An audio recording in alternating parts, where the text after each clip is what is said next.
Inclua pescado na sua alimentação. Pescado dá água na boca e faz bem para a saúde. Ministério da Pesca e Aquicultura. Governo Federal.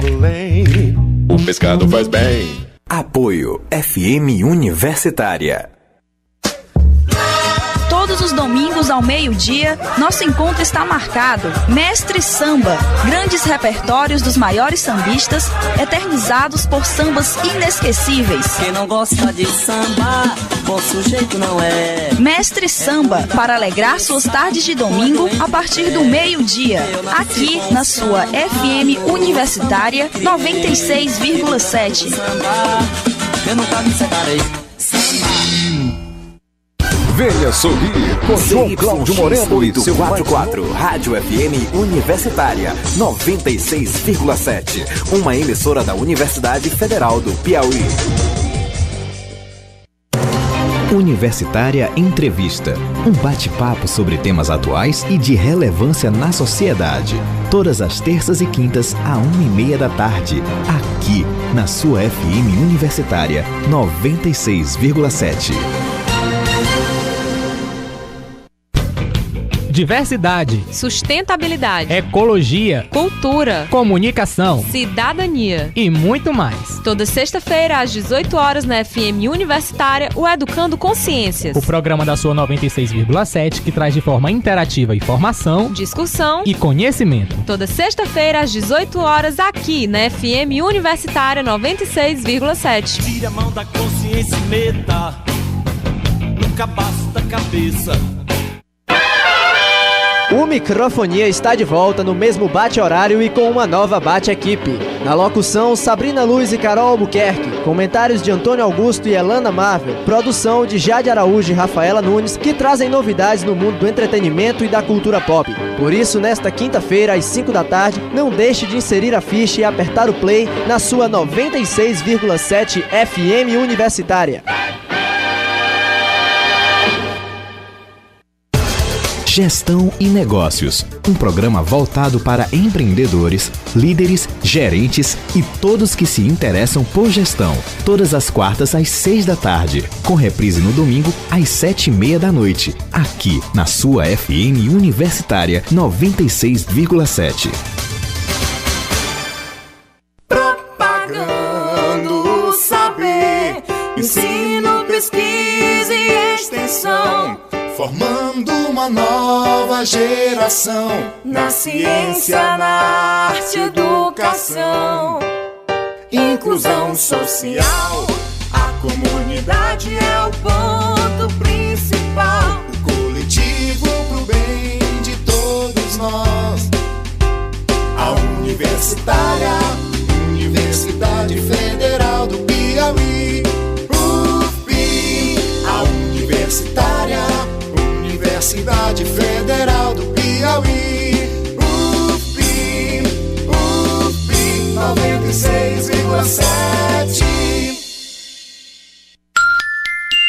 11h04. Começa agora, na sua 96,7, Universitária Esportiva. Tudo sobre o mundo dos esportes, com destaque para o esporte amador. No ar, Universitária Esportiva.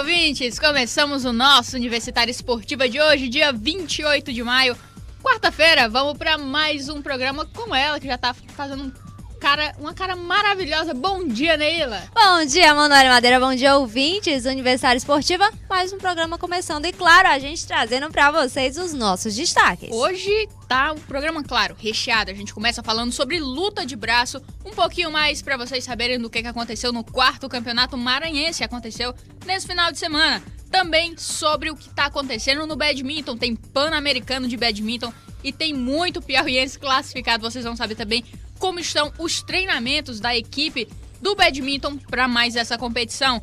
Tem rugby, claro que tem rugby. Saiu a definição do adversário da equipe do Piauí Rugby na final da Liga Nordeste de 15. E claro, a matéria que não exibimos ontem sobre a Sara Menezes hoje sai. Daqui a pouquinho, claro, tudo isso e muito mais, além daquela velha rodada pelo tênis nacional e também, Neila do Rego Monteiro, novidades no futebol, Neila? Claro que a gente volta a falar de futebol e volta a falar de futebol piauiense. Hoje nossos convidados, de novo, ele, técnico Josué Teixeira do River, agora campeão aí do estadual. E a jornalista do Globo Esporte, Aline Rodrigues, jornalista e subcoordenadora do Globo Esporte Piauí, tá? Aline Rodrigues, que também vão ficar os dois aqui com a gente comentando não só o futebol, que aparecer. Hoje só não vai ter polidense pro Josué comentar de novo, mas outros esportes a gente vai levando aqui. Tudo isso daqui a pouquinho, depois de um rápido intervalo. Fica ligado que o Universitário Esportivo começou.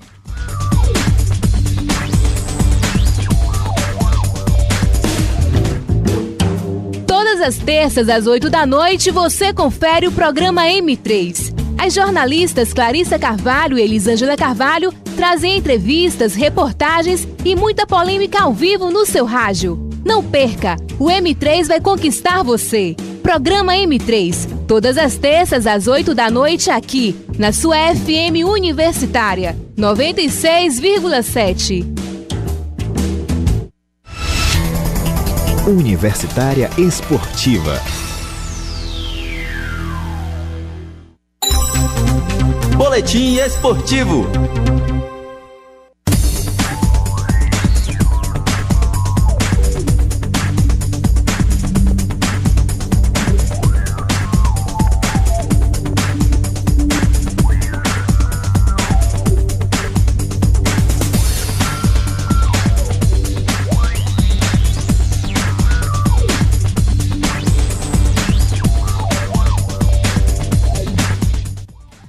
Horas e 8 minutos. Antes da gente falar de futebol, vamos falar de luta de braço, porque o 4º campeonato maranhense aconteceu no último final de semana e teve cerca de 50 atletas inscritos. Dessas 50 atletas, 25 se classificaram para a Copa do Brasil, que acontece no mês de novembro em Morro Branco, no Ceará. Confira agora o material completo com Anando Mate.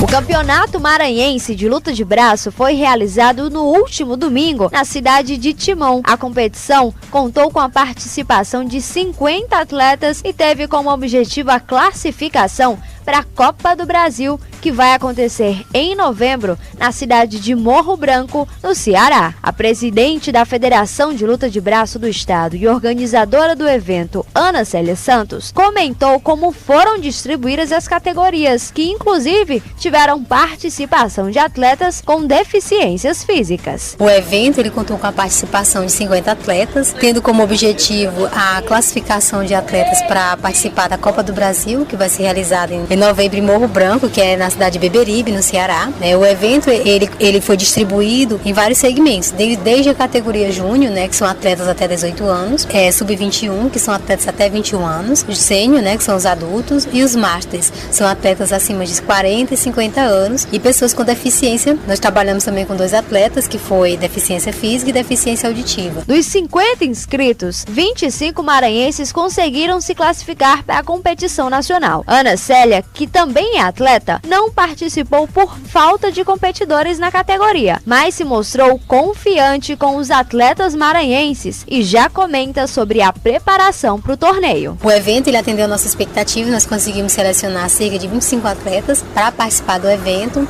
onde vai ser mantido um treinamento, durante esse período de 4 meses, um treinamento voltado para que a luta de braço realmente possa ter o seu objetivo dentro do Maranhão, a gente consiga ter bons resultados no cenário nacional, contando que esse último evento do ano, ele soma pontos para o calendário 2015. Então, o objetivo, quando a gente está selecionando esses atletas júnior, sub-21, sub-18 e masters, já é para somar pontos para o ranking de 2015. Matéria de Anando Mate, Neila do Rego Monteiro, para Universitária Esportiva.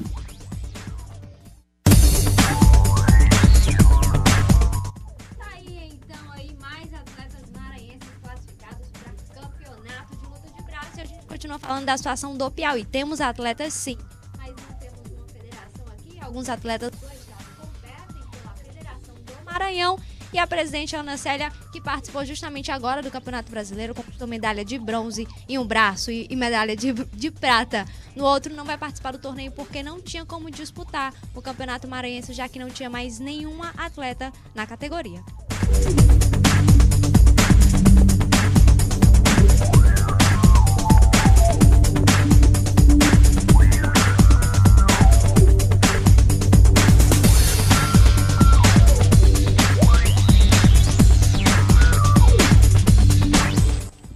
E a gente agora segue, agora sim, a gente vai falar sobre a matéria da Sara Menezes. Era para ter sido exibida ontem, mas hoje sai.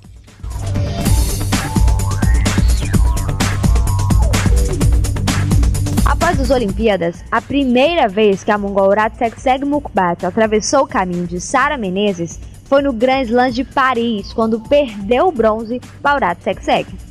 No mesmo ano, elas se encontraram nas semifinais do Mundial do Rio de Janeiro no ano passado, onde a Sara ficou com o bronze e a mongol com o ouro. Em 2014, após 2 anos de liderança do ranking mundial, a Sara foi desbancada pela judoca, que agora coloca pouco mais de 500 pontos de vantagem sobre a piauiense, que explica o motivo da queda no ranking.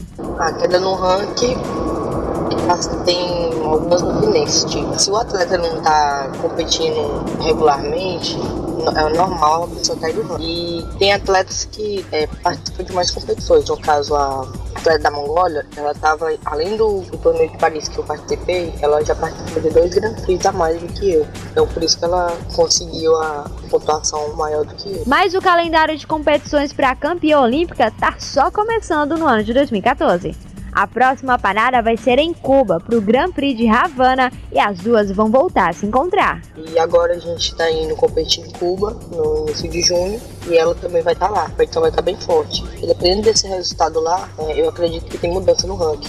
Matéria de Emanuele Madeira e Neila do Rego Monteiro para Universitária Esportiva.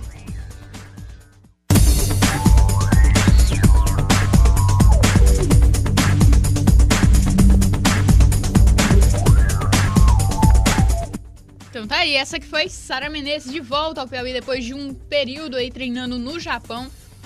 Tá tranquila quanto à relação à queda no ranking, tá no segundo lugar, tá mais ou menos 500 pontos de diferença da Ratsekseg Mukbat, mongol, que agora é líder do ranking da categoria até 48 quilos. E pelo que a Sara andou comentando, Neil do Rego Monteiro, né, ela tá tranquila. Essa questão vai viajar agora para o Grand Prix de Havana. Depois tem um longo período de viagens no exterior, justamente para poder ranquear e tentar voltar a esse topo do ranking, mas esse ainda não é o ano. Ela está finalizando esse ano o que foi a preparação para as Olimpíadas de Londres. Então essa queda ainda é algo natural da gente ver no resultado, ou pelo menos no ranking. Mas está sempre por ali, 5º, 3º, sempre medalhando. Ela que poucas vezes ficou de fora de um pódio. Ficou de fora do pódio justamente por ter sido eliminada do Grand Slam de Paris pela Ratsekseg Mukbat, que hoje é a líder desse ranking. Mas a diferença é muito pequena, só 500 pontos aí. A Sara consegue nos próximos torneios aí acumulando, chegando ao pódio, ela consegue já se aproximar e até voltar essa liderança. A gente relembra que ela passou mais de um ano com mais de 1.000 pontos de diferença. Aí com a segunda colocada e as outras adversárias. Então eu acredito que a Sara, por agora, claro, manter o ritmo de treinos, o foco dela tá bem mais na seleção brasileira e no preparo para essas Olimpíadas. Então preocupação, por enquanto, até chegar bem próximo das Olimpíadas com o ranking, ela vai levando e manter esse ritmo de treinos. Aline Rodrigues, fazer a primeira participação?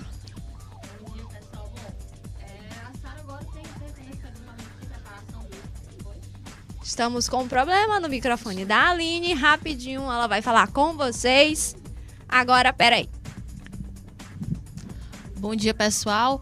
Bom, a Sara tem aí até esse fim do ano, tal, para questão até de se preparar, questão de adaptação também das regras internacionais, que a gente tiveram algumas alterações aí para esse ano. Mas assim, o segundo lugar também não é uma coisa ainda que preocupe tudo. E a Sara é muito tranquila, ela vai voltar aí logo ao pódio, ao primeiro lugar, a conquistar a medalha de ouro. e sim ser aí, quem sabe, conquistar o ouro, né, em 2016 nas Olimpíadas. A Sara, que é uma atleta disciplinada e, como a Aline falou bem, né, passou por um processo de adaptação, e nesse processo de adaptação, por conta aí a gente ter disputa de seleções, de grupos de seleções em Olimpíadas, aí a Sara teve que aumentar de categoria também, então passou um processo competindo tanto no 48 quanto no 52 para se adaptar a duas categorias, competindo individual e em grupos, e ainda teve que se adequar às novas regras que, em uma competição, a Emanuele Madeira deve lembrar, ela acabou até sendo punida por conta aí da pegada. Exatamente, Neila. Agora, ela não está muito à vontade quanto a essa questão de subir de peso. A Confederação Brasileira, ela acabou revelando isso, pediu para que ela já começasse a buscar essa subida de peso, mas ela se negou. Quer fazer mais esse ciclo olímpico, justamente na categoria até 48 quilos, e posteriormente a 2016, talvez ela suba para essa categoria até 52, mas agora ela disse que não é o momento.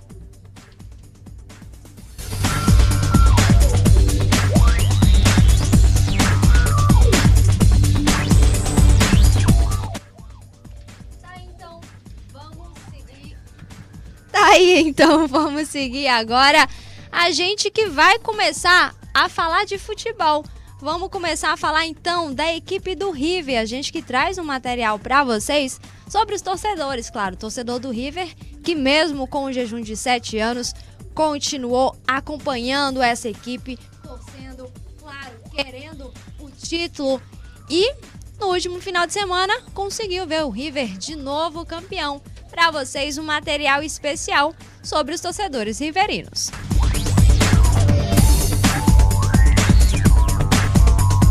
Os torcedores do River só têm do que se orgulhar. A equipe conseguiu mais um título para a premiada história e agora já garante mais 3 competições: o Campeonato Brasileiro da Série D, a Copa do Nordeste e a Copa do Brasil. Depois de um jejum de 6 anos sem participar de competições nacionais, o time sai um pouco do cenário local e começa a se preparar para conseguir a tão sonhada passagem para a Série C. Mas apesar do longo período sem a equipe tricolor participar de competições nacionais, para o torcedor Maurício Guimarães, o seu amor pelo time é independente de títulos. O River podia passar 15 anos sem ganhar um campeonato, mas a torcida do River é a torcida do River. Nós tivemos uma comparação na imprensa, não lembro nem qual foi o canal esportivo, que comparou a torcida do River com a de Santa Cruz, de Recife. Certo? A gente torce pro River que a gente gosta, independente do River estar na Série A, B, C, D, independente do River estar ganhando ou perdendo, a gente sempre vai, isso foi comprovado. O jogo lá em Piripiri, estava lá a torcida em Piripiri. O River é isso, tá aqui, mais de 20 mil pessoas no estádio, e nós vamos na Copa Nordeste botar 30, 40 mil pessoas nesse estádio. Samuel Moraes, que é diretor da maior torcida organizada, a Esporão do Galo, comenta sobre a trajetória da equipe durante a temporada. Apesar de bastante emocionado, ele faz uma análise da equipe durante os treinos e o resultado dentro de campo. A gente acompanhou desde o começo o time sendo montado, a preparação do time, o dia a dia. A gente tá lá nos treinos, nos jogos, dentro, fora de Teresina, a gente sabe que esse time poderia chegar onde chegou. E o resultado tá aí 7 anos com esse time engasgado na garganta. Só o time do interior, rival ganhando, a gente 7 anos na fila do sofrimento, mas a gente sabia que ia chegar nessa hora. O time tava num mau momento no começo do campeonato, mas a gente acreditou. O resultado tá aí, conseguimos. Campeão, agora comemorar, não tem palavra não. Felicidade mesmo. Vontade dos jogadores, a gente, como eu falei, a gente acompanha no dia a dia, indo nos treinos. A gente vê a mudança de postura dos jogadores, a forma como eles se comportam, e isso é muito importante. Quando o time tava mal, eu fui lá, presenciei o momento, conversei com os jogadores, e muitos deles afirmaram que ia ser campeão, e tá aí o resultado. Então, de parabéns a todos eles, que a gente foi campeão hoje. Então, você tava lá em todos os jogos, mas a vontade deles foi maior dentro de campo. Além da rotina quase diária com a equipe tricolor, Samuel também fez uma participação especial no último jogo da final. Ele foi o mascote, o Galinho. Ser torcedor é isso, a gente tá ali pra tudo. Seja como mascote, como gandula, seja lá o que for, a gente tem que ajudar. E é recompensado, a recompensa a gente conseguiu. A gente colocou o River de volta, 28º título. Então, se for preciso ser mascote, gandula, massagista, seja lá o que for, eu vou ser sempre. Pelo River eu faço tudo. Matéria de Ananda Omate e Neila do Rego Monteiro para o Universitário Esportiva.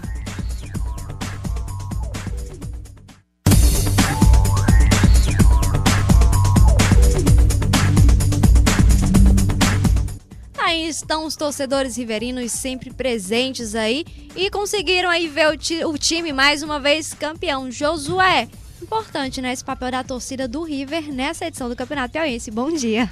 Bom dia, é um prazer voltar aqui para falar com vocês. Sempre que vocês me fazem um convite eu me desloco para vir, porque é uma situação muito importante você ter um espaço universitário para você poder falar, desenvolver profissionais. Então é bem legal vir aqui e participar com vocês. Hoje eu tô até um pouco com a garganta bastante incomodada, mas não podia dizer não para vocês. Realmente acho que esse sentimento da torcida foi fundamental. Eu costumo falar que aquele jogo lá em Floriano contra o Coriçaba, que teve aquela briga com a torcida, que os jogadores se envolveram ajudando a torcida a sair do conflito. Até mesmo participei pedindo o comandante lá para soltar o nosso torcedor que estava preso. E depois o corredor que eles fizeram para os jogadores saírem do vestiário para dentro do ônibus, com o grito do "eu acredito", que ficou uma marca para a gente. Então a torcida do River foi fantástica nesse processo nosso de recuperação. Sem ele seria muito difícil. Emoção maior também de ver a torcida no Albertão, porque estava acostumado com o estádio Lindolfo Monteiro, até 5.000 pessoas, e já via um grande número da torcida do River. E esperava o Albertão daquela maneira que foi nos 2 jogos da final? Honestamente eu esperava, porque a gente acompanhou a recuperação do clube, o dia a dia, a conversa com os torcedores, pedindo para o Albertão ser aberto, que a torcida do River compareceria realmente. Isso aí foi mais do que comprovado. E até foi uma coisa interessante, porque muita gente, algumas pessoas do clube não queriam que o jogo fosse no Albertão. Queriam que fosse no Lindolfo, porque ia ter uma pressão grande em cima do Piauí, que ia ter mais torcedores. Aí a minha ponderação foi a seguinte: ano passado jogaram no Lindolfo, estádio cheio, abriram 2-0, tiveram a vantagem, um jogador expulso do Parnaíba e perderam. Então não ia ser a pressão da torcida que ia fazer o resultado. O que faz resultado é o teu time em campo, posicionado, equilibrado, concentrado na dificuldade que teria o jogo. Então, é a minha resposta para eles. Infelizmente, nós conseguimos o título. O treinador espera a mesma quantidade assim nessa presença para a Série D do campeonato? Para mais. Eu acho que o Albertão tem que abrir com carga máxima, porque a gente fazendo uma estreia boa contra o Guarani de Sobral, acredito que nos 2 jogos contra o Remo e o Moto aqui, dá uma casa de 25 a 30 mil pessoas, com certeza.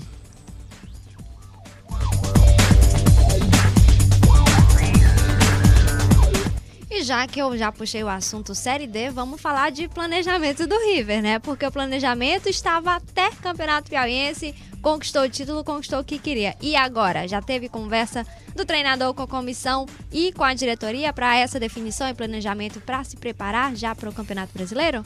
Eu tive uma reunião tem umas duas semanas com o presidente para a gente conversar sobre essa questão de planejamento. E uma ideia que eu tinha passado para ele, não falamos de valores nem de renovação, até porque eu falei para ele que não era momento de falar em valores, porque eu não sabia nem se a gente ia ser campeão. A gente tinha a ideia de conquistar o título, mas você não pode ter essa certeza. Então não se foi falado nem de valores, nem de nada. Só de planejamento, uma ideia de planejamento, de número de jogadores, aumentar o nosso plantel, que está muito reduzido.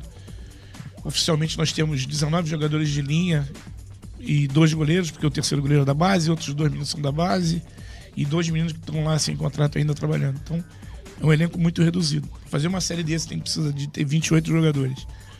Nós temos carência ainda de lateral, temos carência de zagueiro, temos carência de volante, temos carência de meia. Então nós temos que ir atacante. Então nós temos que fazer essa composição com critério, para você não aumentar muito a folha do clube. A gente não sabe se vai ter algum tipo de receita, ou tem uma conversa de um apoio do governo. A gente também não tem certeza, porque sabe que a ajuda do governo depende de outros fatores. Não é simples a boa vontade de querer ajudar. E a gente torce para a iniciativa privada também chegar e dar algum tipo de apoio ao River. Porque o River vai representar o Estado. E conseguindo uma vaga, você, na verdade, você coloca a possibilidade de 2 times em série brasileira. Eu acho que é importante pela recuperação do Estado. E aí a gente já prepara um time, uma ideia de time para a Copa do Nordeste e Copa do Brasil no ano que vem. Não adianta o River se planejar para 6 meses. Tem que fazer um planejamento para 1 ano, para você já ter uma equipe montada para poder representar bem o estado.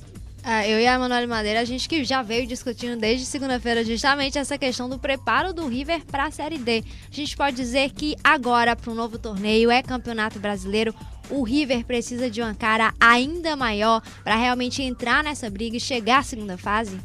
Não tenha dúvida disso. A gente não pode ter pensamento que foi campeão estadual e você mantém isso ali, que isso aí já basta. Não é assim. Temos que lembrar todo o início, que não teve bons resultados com esse grupo. No final do campeonato teve bons resultados com esse grupo.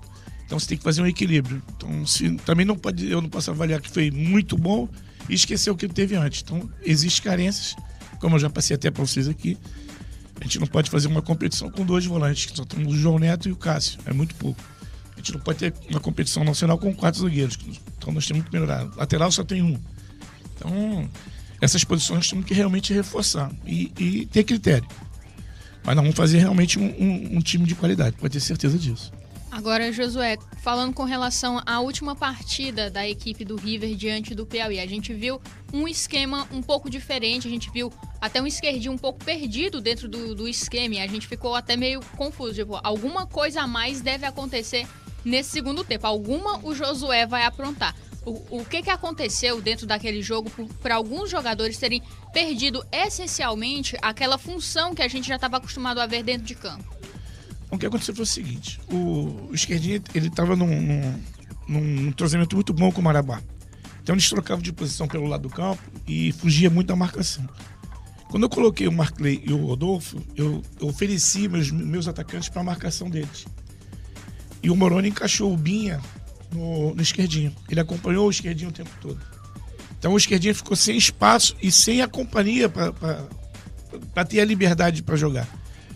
Eu tentei jogar ele no início do segundo tempo bem aberto na direita, trouxe um pouco mais o Rodolfo para criar uma dificuldade para o Eduardo, que estava marcando, ter esse encaixe. Se você lembrar, logo no início do segundo tempo teve 2, 3 bolas do Rodolfo do esquerdinho que teve bastante perigo, mas não teve a finalização.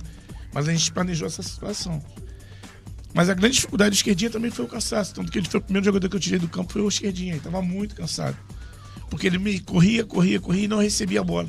Então no tempo que ele tinha que recuperar com a bola dominada para fazer alguma jogada, ele não tinha. Porque o Binha marcou ele muito bem. E aí teve essa dificuldade nossa. Mas a ideia do time com o Rodolfo e com o Marclay é porque eu gosto de trabalhar em duplas. Quando eu coloquei o Danilo com o Marciano, não encaixou. Pela característica do Danilo com o Marciano. E o Rodolfo e o Marclay estavam muito bem nos treinamentos. Eles se encontravam o tempo todo. E na conversa que eu tive com eles, eu falei assim, no início do jogo, se vocês encaixarem, se procurarem, vai sair uma bola para vocês fazerem gol. E aconteceu logo com 2 minutos ou 3 minutos, o Marclay saiu sozinho numa tabela com o Rodolfo e perdeu o gol. Então foram essas situações que nós planejamos. Então era um pouco uma armação diferente, porque eu não tinha o Marabá. E não tinha no elenco nenhum meia parecido com o Marabá. Por isso que é uma questão que nós temos que agora, na reformulação do elenco, você fazer essa escolha desse jogador para que você tenha uma perda do jogador. Você não tem que mexer muito no sistema, você já tem adaptação mais fácil com outro atleta. Professor, falando em Série D, em reforço, alguns jogadores se destacaram nesse campeonato piauiense. Tem algum jogador de outros clubes, né, que o senhor gostaria de ver no River, que seria uma peça importante para o River nessa Série D? Nini, a questão nem é do Josué querer esses jogadores. É interessante o seguinte, o jogador que é destaque no estado, a própria torcida pede. Então eu passo na rua, as pessoas falam comigo, professor, não esquece do Fabiano, traz o Fabiano. O Fabinho do Parnaíba é muito bom jogador. O Jorginho, lateral, é um bom jogador. Então, o Adrianinho, meio do Piauí, é muito bom jogador. Já começou a anotar as sugestões?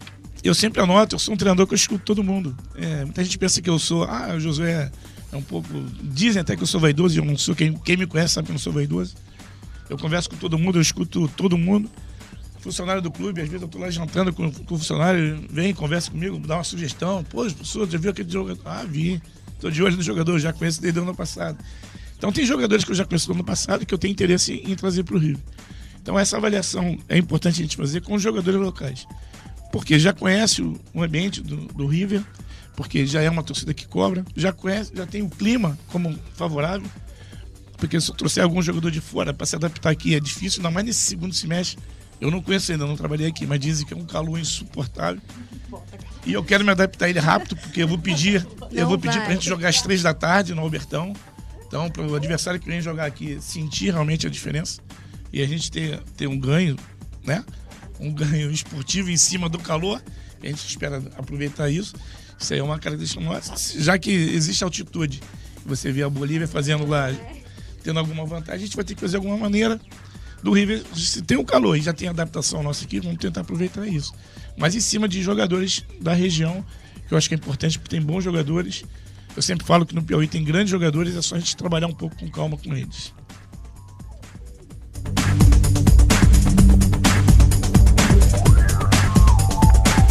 Onze horas e 31 minutos, vamos para o nosso primeiro intervalo e a gente volta daqui a pouco com esse bate-papo e, claro, falando do esporte local.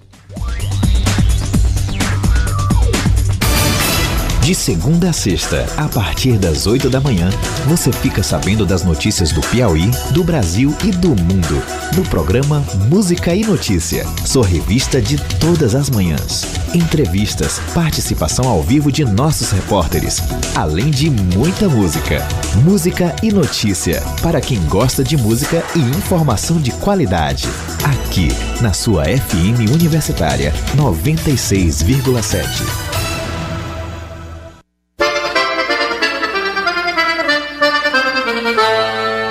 Ô menino, me traz aí 2 folhas de lixa pra eu remendar os pés do povo dançando numa sala de reboco ao som da sanfona de Dominguinho.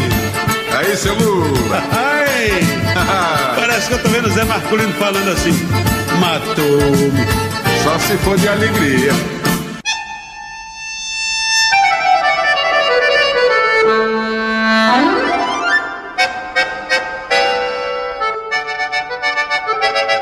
Programa Puro Nordeste, o verdadeiro forró com os grandes nomes da autêntica música nordestina, em respeito à cultura nacional e em respeito à cultura nordestina. Logo após a Voz do Brasil, ouça Puro Nordeste, aqui na sua FM Universitária 96,7. Universitária Esportiva. Boletim Esportivo.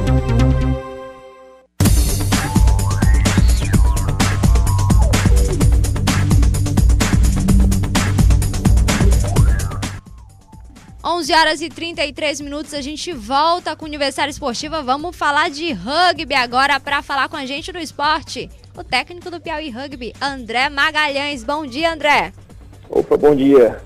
André, já sabe do que eu quero falar, né? Final do campeonato, depois de muito impasse aí, já foi definido o adversário de vocês, a equipe do Paulista Rugby aí, que vai participar dessa final com vocês. André, eu não vou lembrar se o Paulista já participou de alguma edição da Liga Nordeste, você vai me ajudar. Então, vocês já tiveram algum confronto com essa equipe de Pernambuco? Na verdade, o Paulista é um time estreante no campeonato. E é um time também que está entrando agora na modalidade de 15, que é a que a gente pratica. Mas vieram forte, né? Chegaram até a final, então estão bem organizados. E André, vocês conseguiram acompanhar alguma partida da equipe ou acompanhar pelo menos um pouquinho desse time para conhecer e saber como é que o Piauí deve se postar dentro de campo? Realmente a gente não conhece muito sobre a equipe, mas um atleta nosso chegou a assistir o último jogo deles contra o Orixás, então a gente tem algumas informações sobre como é o jogo deles e a gente vai tentar tirar proveito disso também. O que a gente sabe é que é um time jovem, é um time que veio de categoria de base, né, e entrou agora na categoria adulta, mas a gente vai estar focado, independente de ser um time novo ou não, a gente vai ter que estar focado nessa partida. Pois é, André, porque daqui a pouco mais de uma semana vocês vão ter essa final. Como é que está esse ritmo de treinos da equipe? A gente sempre aumenta, né, de uma partida para outra, a gente sempre procura aumentar nossos treinos, tanto na parte física quanto na parte técnica, e para essa final aumentamos mais ainda. mas o foco também que a gente se preocupa bastante é no preparo mental da equipe. Todo treino a gente bate um papo para tentar ajustar tudo e evitar que a ansiedade possa atrapalhar alguma coisa aí nessa final. André, na última partida a gente acompanhou, conseguiu ver alguns erros do Piauí, principalmente na questão do passe, o que fez o time perder um pouquinho o ataque e acabar não conseguindo sair de vez na frente. É também um dos erros que deve ser corrigido aí para essa partida? Foi exatamente um dos pontos que a gente focou desde essa última partida. Em todos os treinos a gente focou nisso para evitar justamente perder alguma situação de ponto por um erro que pode ser até técnico, mas a gente também está procurando acertar isso. Realmente a gente foi um ponto que a gente falhou muito no jogo passado, apesar da vitória, a gente poderia ter saído com um resultado bem melhor, e isso é um ponto que a gente está tentando acertar. E até a final, certeza que a gente vai conseguir melhorar isso aí. Tá, André, e agora eu quero saber dos jogadores, todo mundo aí 100% para essa partida? Alguém para se recuperar ainda de alguma lesão? Na verdade, nós temos uns 4 jogadores se recuperando, não é uma lesão grave, mas lesões que podem atrapalhar um pouco no rendimento. Só que temos aí 2 semanas e todos os dias, todos estão fazendo tratamento, só temos um atleta que a gente poderá perder, que é o Fagner. Talvez a gente não consiga recuperar ele até a final. André, agora eu quero saber de você que ano passado o Piauí jogou a final, você estava nessa partida. Agora como é que vai ficar o treinador, esse capitão, só assistindo um jogo de final em que o Piauí vai com tudo para conquistar o título? Como eu falei no começo, era meio ruim, né, você ficar de fora, não entrar em campo, mas já tem algumas partidas me acostumando com isso, e independente disso eu fico feliz em ver a equipe crescendo, a equipe sendo campeã, e já estou me acostumando já com o fato de não pisar em campo, mas a felicidade vai ser mesmo, independente de jogar ou não. Tá bom, André, então muito obrigada pela participação, a gente que vai continuar acompanhando os treinos de vocês e, claro, acompanhar o Piauí também nessa final. Obrigado a vocês aí. Tá, então André Magalhães, técnico agora do Piauí Rugby, vamos só relembrar o que aconteceu, tá? Tivemos o Piauí vencendo a semifinal aqui diante do Asa Branca, semifinal que aconteceu no estádio Lindolfo Monteiro há 2 semanas, e o segundo finalista seria definido entre Orixás e o Paulista Rugby, que também é conhecido como o time do Náutico de rugby. Foram 2 jogos, os 2 times do mesmo grupo, o grupo C, já que era o grupo que tinha menos uma equipe, e eles disputaram 2 jogos aí. Por conta de problemas no regulamento, muita confusão aí, e acabou ontem tendo a definição geral da organização da liga, e ficou definido que o Paulista, que venceu o segundo jogo por 36-9 e ficou com os resultados dos 2 jogos só de semifinal à frente do Orixás na questão do try, o time se classificou e está aí também participando da sua primeira final da Liga Nordeste.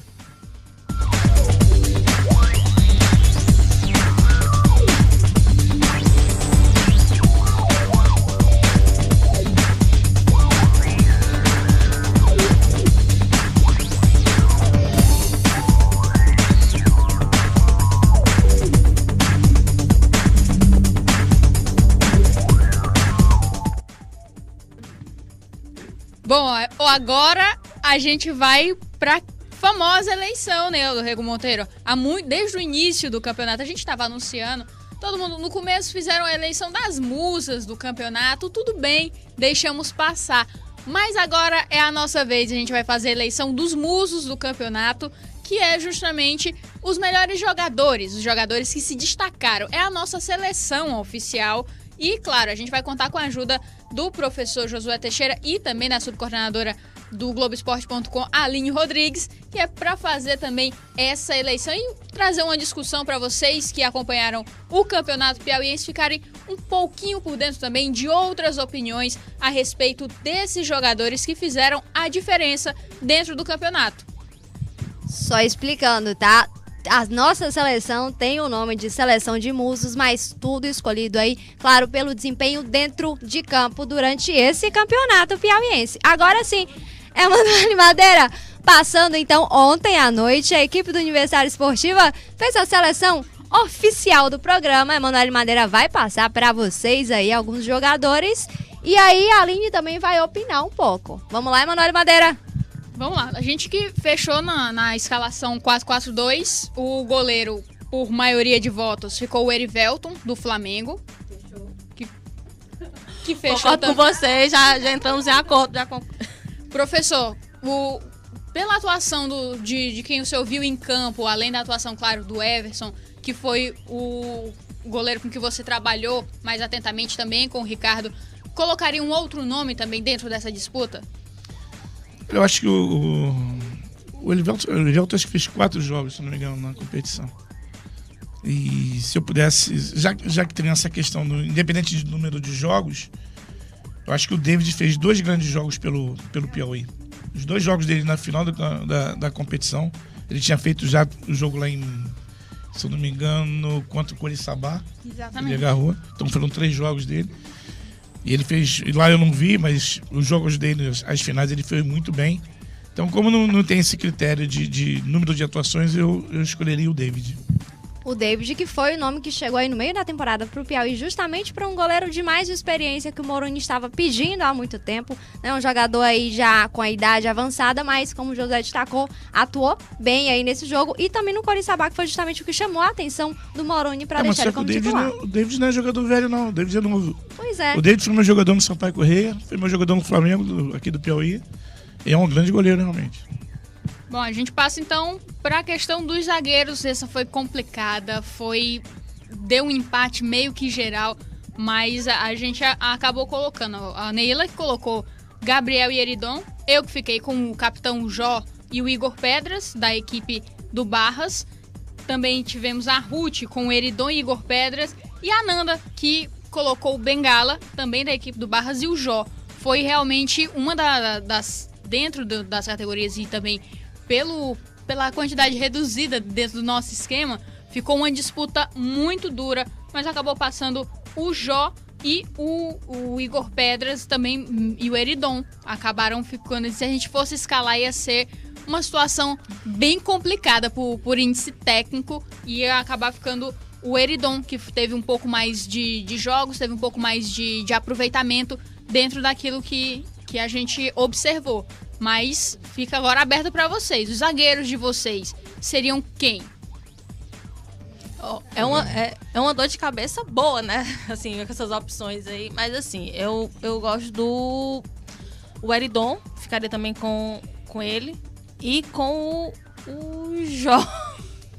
Agora assim, apesar de em alguns jogos ele ter cometido algumas falhas, inclusive na final do Campeonato Piauiense do ano passado, ele marcou o gol contra, se eu não me engano, marcou um gol contra agora também nesse campeonato contra o Coriçaba. Mas apesar dessas falhas, ele resolve, né? É um jogador também que passa mas desses, o Eridon eu acho que é o que passa mais confiança, apesar de às vezes também cometer algumas faltas ali desnecessárias. Aquele zagueiro caceteiro, que é como a gente conhece, o sarrafeiro, que vai mesmo sem, não tira o pé, mostra a trava. Isso. Existe pior do que ele, e também existem os jogadores da lambança, né? Inclusive também no primeiro jogo da final, com o Marabá acho que inclusive ficou até um pouco chateado com o Eridon, porque ele foi muito duro. Foi incisivo nas questões de provocação ali dentro de campo. E aí, ele sabe cartões amarelos também. Sabe pilhar. Agora, um jogador que, apesar do grande número de cartão amarelo nessa temporada, meio que se regenerou da temporada passada, porque ele teve muito mais cartões na temporada passada do que teve nesse agora. Mas, professor, qual a sua opinião aí dentro desses zagueiros que atuaram no Campeonato Piauiense? Eu acho que o Eridon já tem um histórico de bons jogos, mas ele joga hoje numa zona de conforto muito grande. Porque do jeito que o Moroni joga, e já jogava com ele anteriormente, ele usa 2 zagueiros fortes fisicamente para acompanhar os atacantes e ele fica numa sobra. Então, para ele é muito mais fácil jogar pegando só a sobra do que acontece da marcação dos outros 2 zagueiros. Então, num sistema de linha de 4, dificilmente ele jogaria. Num sistema com 3, ele tem uma noção de espaço muito boa, de boa cobertura. E é um jogador experiente que consegue desequilibrar os adversários até com a experiência dele. Eu escolheria, diferente de vocês, eu acho que o Bruno fez um final de campeonato muito bom. Depois que eu coloquei ele no jogo do Coriçaba, ele entrou e foi muito bem. e o Gilmar Bahia do Parnaíba. Eu acho que é um zagueiro rápido, um jogador também entusiasmado, um jogador de vibração. É um jogador interessante também. Então, a minha zaga seria o Bruno e o Gilmar Bahia. Nós que então passamos para lateral direita, que foi unanimidade. Todo mundo foi no Jorginho, pelo que ele apresentou assim que encaixou no esquema do Piauí Esporte Clube, serviu ao esquema do time. Foi um jogador disciplinado, que foi algo que chamou muita atenção com relação a isso, e por isso também a escolha, pelo menos da equipe maçante, pelo nome do Jorginho. E claro, ter realmente chegado para ajudar essa equipe, porque era um setor que o Mauro tinha muito problema quando começou o campeonato e era o reforço que ele mais pedia dentro da equipe do Piauí. Então, desde que assumiu, desde que o Pablo, que jogava improvisado nessa posição, saiu, o Jorginho assumiu, o Piauí conseguiu aí um bom setor, o Jorginho ajudando essa equipe dentro de campo. Então, aqui os 4 votos foram para ele. Tem um quinto. Sexto. Então tá aí, unanimidade. E o Emerson do Barras, né? Também fez um bom campeonato. E então, já não tem mais o que se discutir, o Jorginho eleito aí como o lateral direito, a gente vai pra lateral esquerda, que também foi unanimidade aqui do lado da equipe do Universitário Esportiva. Todo mundo colocou o Ciderval do Flamengo do Piauí, que quando atuou também teve um excelente aproveitamento dentro dessas partidas do Campeonato Piauiense. Bom, eu gosto muito do Rian. Desde o ano passado, acompanhando ele no Parnaíba também. Acho que foi um jogador, uma peça importante dentro do River. Eu ficaria com ele. Vi também algumas partidas do Ciderval, mas meu voto vai pro Rian. O Rian é um tricampeão do estado, né? Então, acho que tem um peso aí. O Ciderval realmente é bom jogador, mas tem que passar um pouquinho mais por aqui para provar mais ainda. Então, mas ele é bom jogador sim, com certeza. Bom, indo então aos volantes, e isso também foi uma questão que atrasou um pouquinho a nossa eleição dos musos, porque foi muita gente que veio à cabeça. A gente teve Vitor Recife e Marcos Gasolina pela votação da Ananda, a Neila voltou o Leis e o Amarildo. Comigo, eu colocaria Amarildo e o Júnior Maranhense. E a Ruth fez Vitor Recife e Júnior Maranhense, que foram os destaques. Aqui eleito, no final das contas, o Amarildo e o Júnior Maranhense e o Vitor Recife, que também empatou aí com a gente nessa questão de volantes. Os musos volantes seriam esses 3 rapazes. Quem vocês colocam? E com destaque pro Amarildo. Acho que aquela é uma partida que chamou... O Amarildo fez ótimas partidas, principalmente essas últimas, né? O jogo contra o Parnaíba, que ele saiu de campo desmaiado, tudo. Acho que ele mostrou que é um jogador que chama pra si, que põe garra, põe a garra na chuteira. Não aguenta mais, mas vai na raça, vai na emoção. E eu acho que em partidas decisivas é importante você ter isso com o jogador.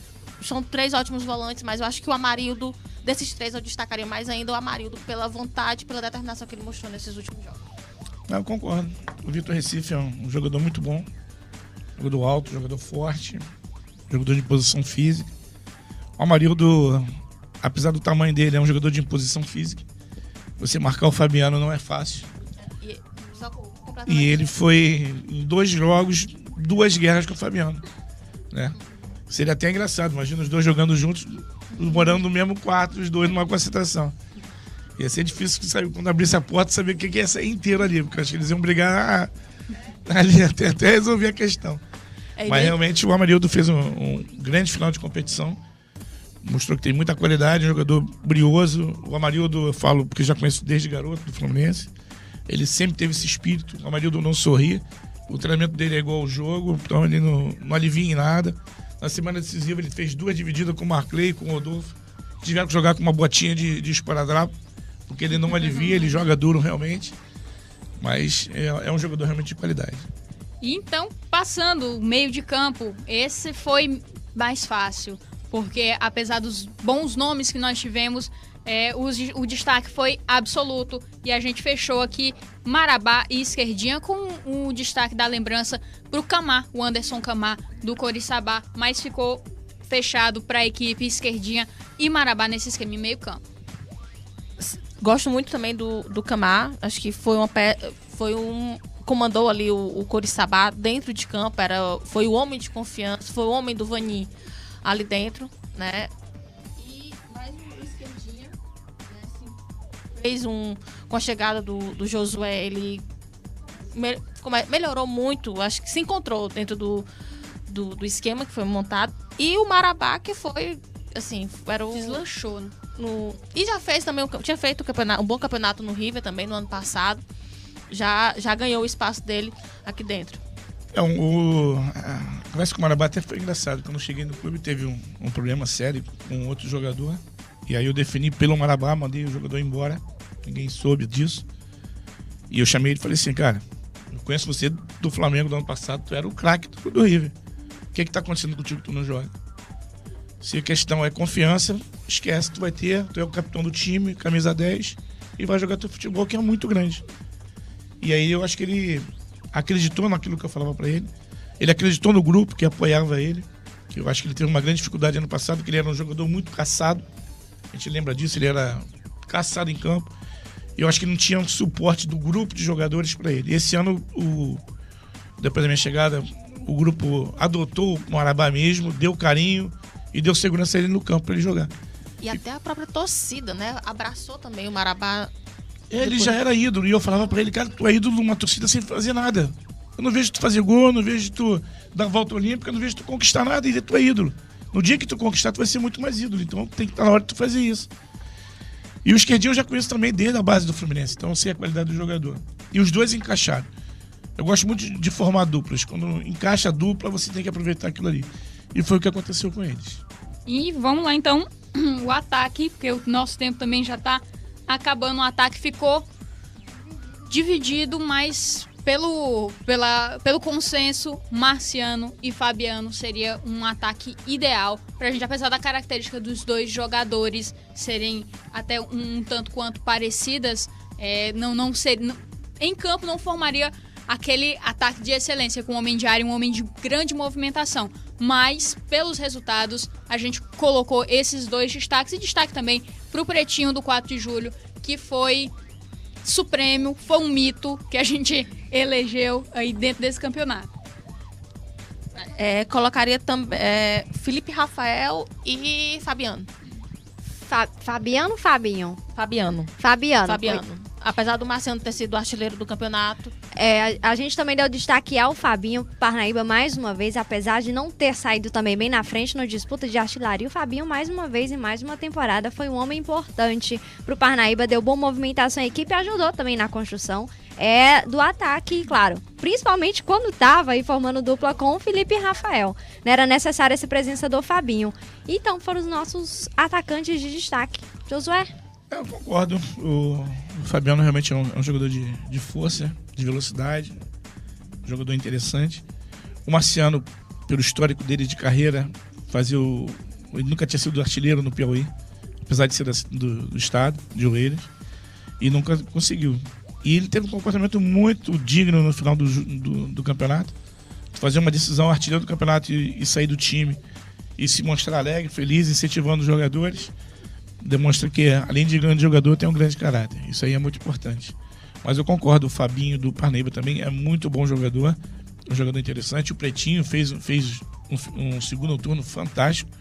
O jogador com a idade dele era um jogador que incomodava, perturbava. Então, eu acho que os nomes também, o Marclay fez uma boa campanha. O Camar, como centroavante, é um bom jogador, provou que é um centroavante. Então tem bons jogadores sim.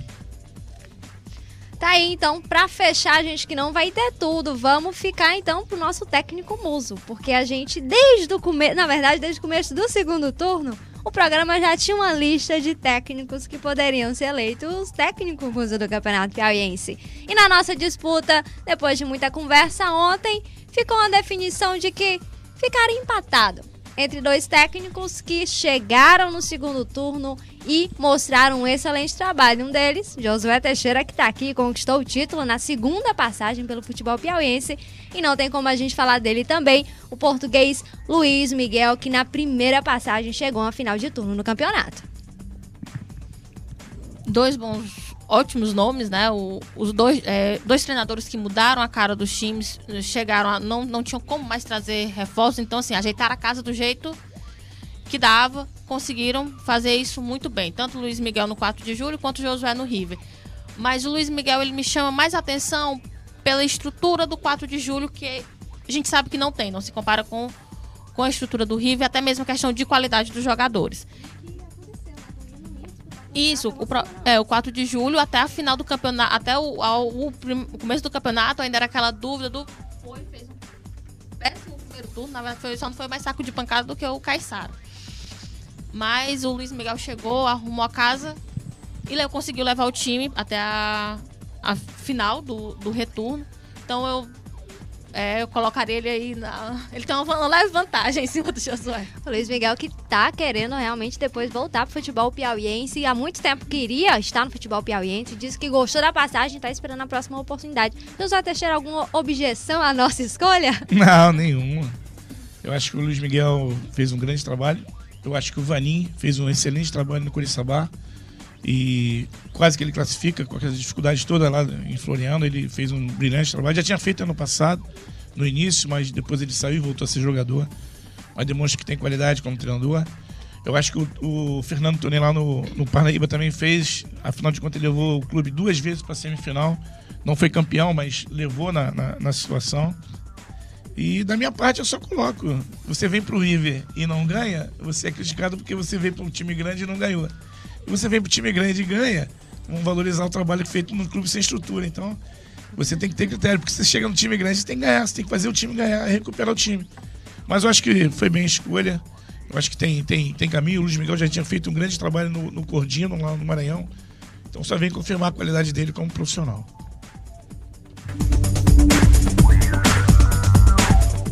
E vamos agora, então, sair um pouquinho dessa nossa eleição, depois da seleção aí de musas está escolhida. Vamos passar então uma matéria de um dos nossos escolhidos, material aí sobre o artilheiro Marciano.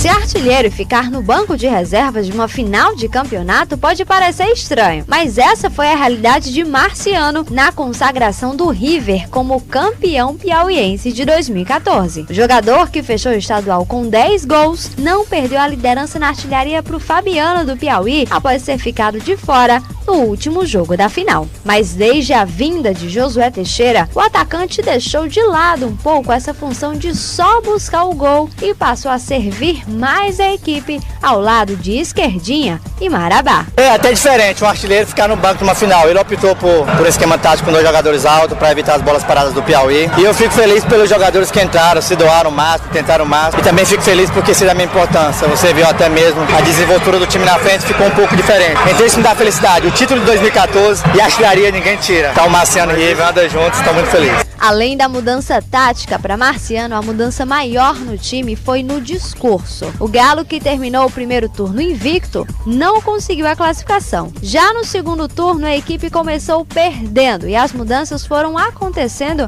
para que somente na 4ª rodada o tricolor ganhasse uma nova cara e, no fim, conquistasse o 28º título do estadual. A postura. O time deixou de falar que tinha qualidade técnica e passou a mostrar dentro de campo superação, força, vontade e luta. Falavam sempre, temos qualidade e as vitórias não vinham. E agora deixamos de falar isso, ninguém mais falou isso no segundo turno. Colocamos coração na ponta da chuteira, como se usa, correndo como merecedores do título. Matéria de Anando Mate e Neila do Rego Monteiro para Universitária Esportiva.